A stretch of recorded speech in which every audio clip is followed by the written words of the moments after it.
You are very welcome to our first ever Facebook live stream brought to you by Help for Heroes. We're getting together tonight ahead of World Mental Health Day on Monday to talk about mental health problems and crucially about accessing support, because military mental health, well, it's often talked about in ways that are really, really unhelpful, and this is about empowering those that are struggling to access support just as you would physical injuries. We're joined now, I'm delighted to say, by Kaylee and Alex, who are both from Help for Heroes.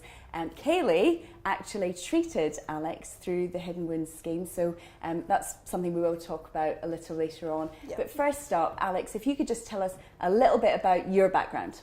I joined the Royal Air Force in 1987 as a fresh-faced 17-year-old and served for 25 years, leaving in 2012, and I had a really good time in the service.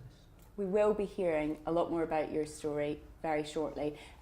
We've been asking you all for your questions ahead of this broadcast. We've had an amazing response to that. Lots and lots of questions, Kaylee, about post-traumatic stress disorder. Can you start by telling us how common this is? Of course. Well, PTSD is a thing we see a lot in the media. It's always linked to the military. I think that's safe to say. It is what we see in the press. Yeah. But I think it is common. It's no more common in the military population than it is in civilians.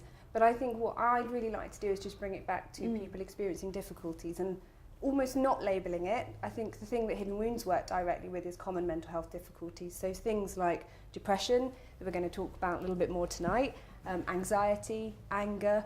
PTSD is definitely one of those, and it's all just about getting support and helping people function in their worlds, irrespective of understanding that difficulty and labelling it. Let's understand it and move forward. I would say that actually recognising that you have anxiety or you have depression, that's probably the big first step, isn't it? Absolutely. And Alex, you suffered from depression. What were the signs for you initially? And talk us through how it impacted on your life. The first real example of my depression was the classic low mood, but that was accompanied by bouts of anger, real rage at anything from the dog through to the weather, anything really. And was it just triggered just very suddenly? Or? Yeah, it could be anything that could just trigger that anger. And my wife decided that we should do something about it. She said, "You're getting angry a lot." And I was still in the service at this time. So I went to see the MO at RAF Benson, where I was posted. And I was diagnosed with depression. And through working with CPNs in the military and psychiatrists as well, it was worked out that a lot of the feelings that I had came from my tour in Afghanistan in 2011, where I felt as though I hadn't done enough, I hadn't been strong enough. I felt guilty about the fact that I hadn't gone out on the ground enough. I hadn't helped enough local people, which was what I was there for. I just hadn't been good enough. And I'd let everybody down, but most importantly, it's sad to say, I'd let myself down in going out there. And was that sense of guilt something that you felt every day? Oh, yeah, absolutely. Anything could start it off, and anything going wrong could be reflected back into you're not good enough. This is because you're a failure, and you're not good enough at anything. And it was a very dark place to be, and it was a very sad place to be for a while. And I was starting to get over that, and getting treatment, getting help whilst in the service.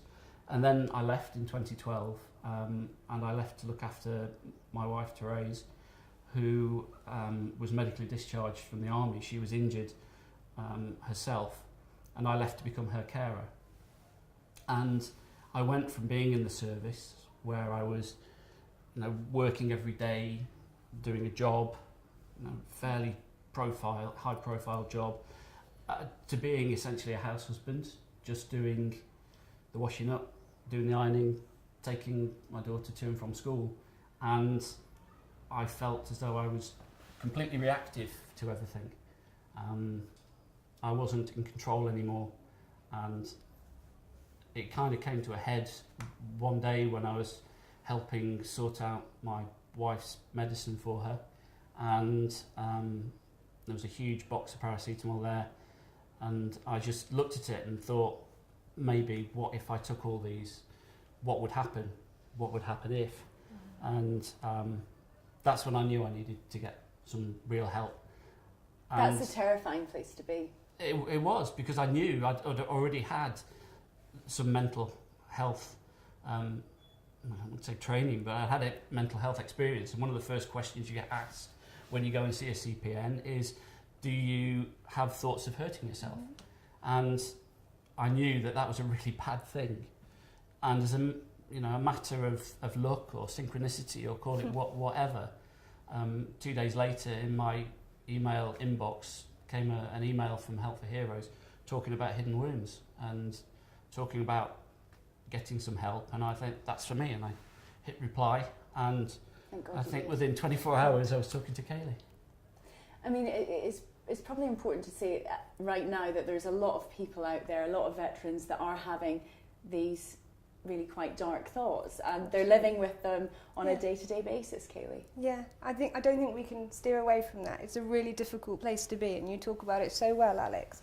But what I would say is people, you don't have to struggle. The support is there. Alex is a testament of that, and shows how he's come through that. And all I would say is, please don't struggle. Come forward and ask for support, and we'll find a way through that. But those thoughts, I think the key thing is to tell someone. Just let someone try and help get you out of that, because it's such a difficult place to be, isn't it? It is. Right. That was a big wake-up call for you. Yeah. But on a day-to-day basis, what did depression feel like? A lot of people describe depression as like the black dog that follows you around, or going into a dark place, going down somewhere. Mm-hmm. It was never that for me. It always felt as though it was a fog that enveloped me. And it always felt as though it had height and it had depth, and that there was a defined edge to it, and that at some stage out there somewhere is the sunlight, and unfortunately I'm stuck inside this fog, and I can't find my way through to the light. I know that there's a solution to the problem, but I couldn't get to it, and no matter how much I tried to walk about, I was just walking in this really thick fog and couldn't find a way out. How did you help him out, Kaylee? Great Did you question. help him out the fog? I think the beauty of what we do at Hidden Wounds is about actually empowering people to find their own way out.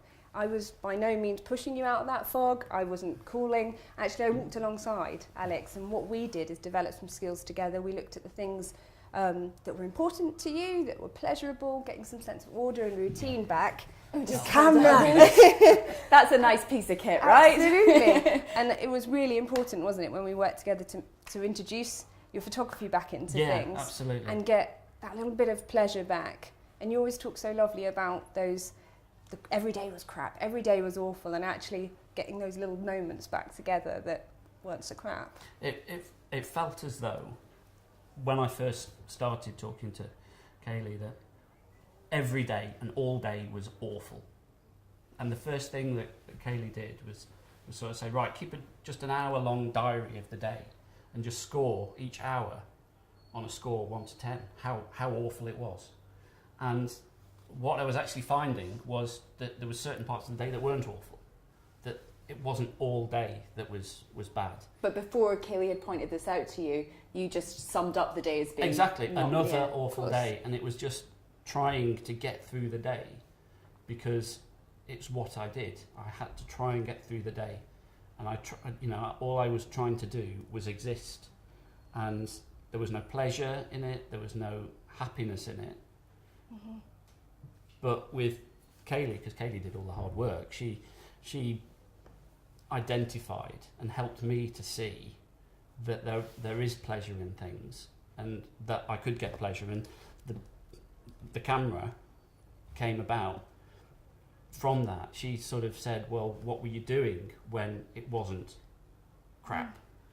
What were you doing when it was good? Mm-hmm. And I said, well, I was out walking the dogs, and I took some pictures on my phone. And so we identified photography, and it kind of mushroomed from there. Yeah, I think it's important to say you've created a completely different life for yourself now through photography, which is amazing. Yeah, absolutely. We're very lucky in the fact that Help for Heroes have helped us along the way in regards to that as well. But with my wife and myself, we are working at trying to establish our own photography business, which is amazing. Working as a team. So, Help Hidden Wounds isn't just helping me. It hasn't used photography to help me. It's also helping my wife as well, because it's giving her the opportunity to get back into the world of work, albeit within her disability, within the pain that she suffers on a day-to-day basis. You made the point there, though, that all the hard work was mine, and I can always dispute this whenever you say it, because actually someone coming into that fog and saying this is the route out, you still have to take it. You did the walking, you found your way out, it was just having someone walk alongside you. I think the hard work actually comes from you. They were your ideas. I had no idea you were into photography. You had to share that with me and use that as an idea. Actually, it's quite a personal thing, isn't it? Accessing support, it has to be about you. Yeah. And you have to find your way out and just have someone that might put a flashlight on every now and then and help you find the way. You say the flashlight, and it was literally a light to go to guide out of the fog for me. Was it a gradual guide out? Yeah. Or was it kind of like a switch? No, it took quite a while. I mean, we were initially speaking on a weekly basis, I think it was. Yep. And then it became sort of every fortnight, and then as we progressed down the road and I got nearer to the edge of the fog, it became less and less frequent. But it's kind of been there, and the bonus of Hidden Wounds is the fact that it's always there. I've been out of the fog completely, and then the mist started to come back in, and I felt myself drifting back in, and I've sent an email on a Sunday night at 7 o'clock with the subject line "Help," and at 10 o'clock the next morning Kaylee's on the phone and we're talking, and we're getting back there, and we're sort of re-establishing the norm.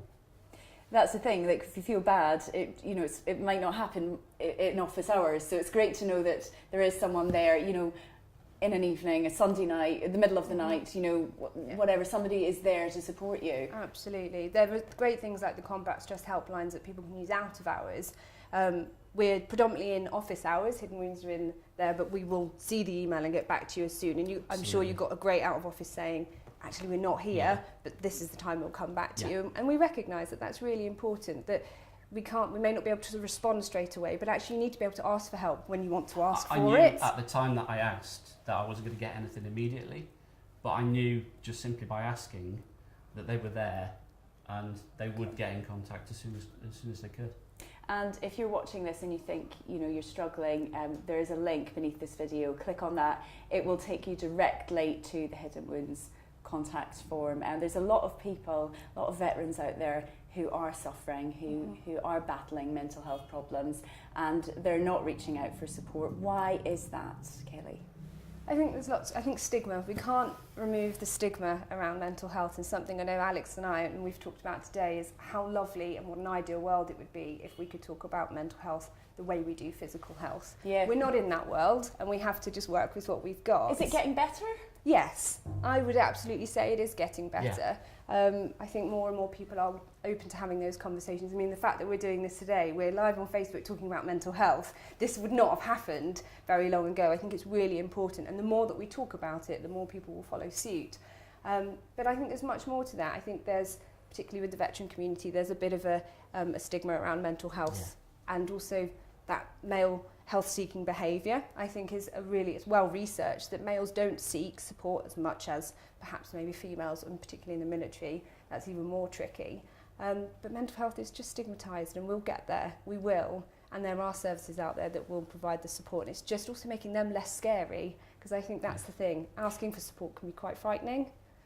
But also speaking out about it, Alex, I think you're really brave in telling your story. I do, I think it is a brave thing to do, is to speak out in a society which stigmatises mental health problems. I do have issues with this concept of bravery over it. I think that the stigma exists as long as people say you're really brave talking about your mental health issues. I know people have got to start talking about them, but I do think it's just It's just a way of normalising it.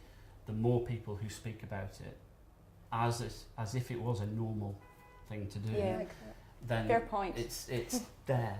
Yeah, I mean, just going back to your story, your life obviously changed a lot when you left the RAF, and you were also coping with your wife's injury to boot. What impact did this have on you, Alex? As I said, it felt like I had a total loss of control. I'd gone from the military, where I was working, and I now wasn't working. I was a carer, and I was doing all those things. But I felt as though I was running to catch up with life that was happening around me, but I couldn't keep up with that. I couldn't run fast enough, and I had no control at all. And that's where the photography came back in again, because with a camera, you can control, or a digital camera anyway, you can control what's in that little screen on the back, and this is my way of handling my lack of control. Because I can control how that picture looks, I can control how it comes out, and I can make a difference to what happens in there by all these knobs and buttons on the front. But it's a great coping mechanism. It is, but that's a way of coping in life. There's knobs and buttons to press in life, and we have to find a way of coping in life as well. Photography is my way of coping. And it's my way of having a bit of control in a life that feels sometimes totally without it. Just in terms of hidden wounds, Kaylee, what support is available for carers in particular?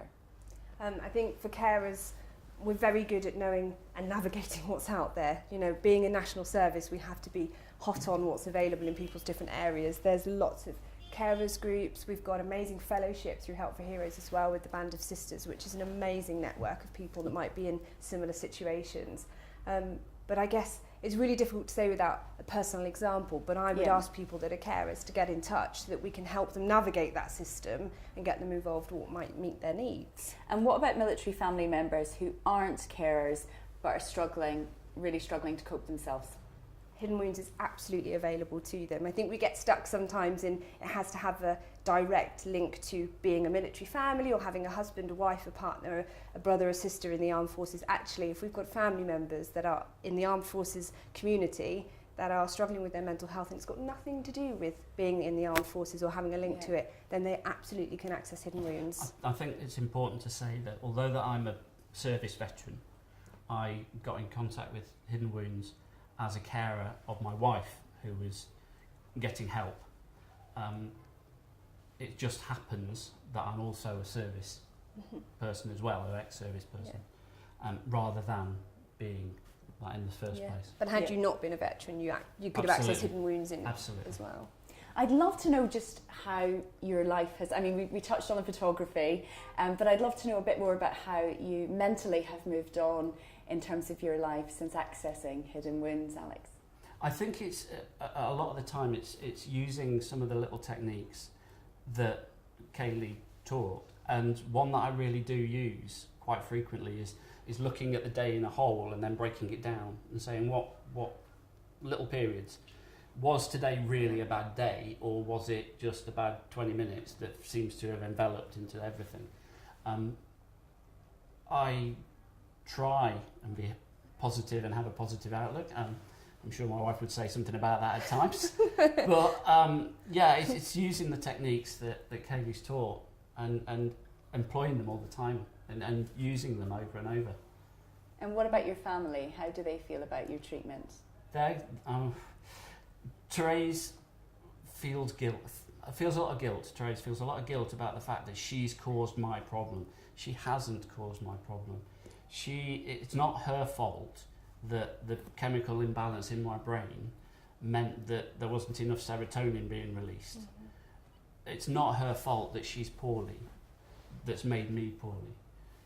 She needs to understand, and I hope she does understand, that I'm poorly because of me, not her. And what's been good is the fact that with herself being ill, she's been able to give me time so that I can access Hidden Wounds, so that I could get myself sorted out, so that I could help her. You sound like you're a great husband and wife team. Yeah, I think we were. Well, the photography has really helped with that, because we've learnt when we work together and we're in the studio together. There's a lot of bickering, because that's what happens when people who married work together. But there's also a great understanding of each other's strengths and weaknesses. I can see when Therese is struggling because of her pain that she's in, so I will step forward and do more. And I can see that if she's having a really good day, that she's not in too much pain, that she's fairly mobile for that day, to leave her and let her work in the studio herself. And I think we make a great team, and I think that's a really good thing for us. It's a really healthy outlook, actually, talking about how you describe physical pain and mental pain. You clearly, you don't differentiate between them. They are one and the same. They both require professional help. Absolutely. Yeah. Well, we have had a great reaction actually on Facebook tonight. Loads and loads of questions. I don't know where to start. There is one person who has gotten in touch with us, and I want to put this to you, Alex, because it's very poignant, because he just feels like he'll never get better, and I feel like you really are a shining example of someone who's been there and who can give him great advice. And did you ever feel like that? And just talk a little bit again about how you feel now compared to then. I hate to get all X Factor, but it's all the start of a journey, isn't it? I thought that I was stuck in this fog forever, and that it was never going to get better, and that I was going to be there, and life was going to be a long, painful process. It isn't, and by talking to someone, by getting help, it blows away the fog. The more you talk to people about it, the more help that you get, the more conversations that happen about it, the more the fog is dispersed. And somebody starting out who's in the darkest, deepest, foggiest place. And it's a horrible place. And it's an awful, awful place. I wouldn't wish it upon anybody. Feels as though they're never going to get better and it's going to be like that forever. It's not. It's totally not. And I can understand how people go up and down through the moods and through the feelings and through the emotions.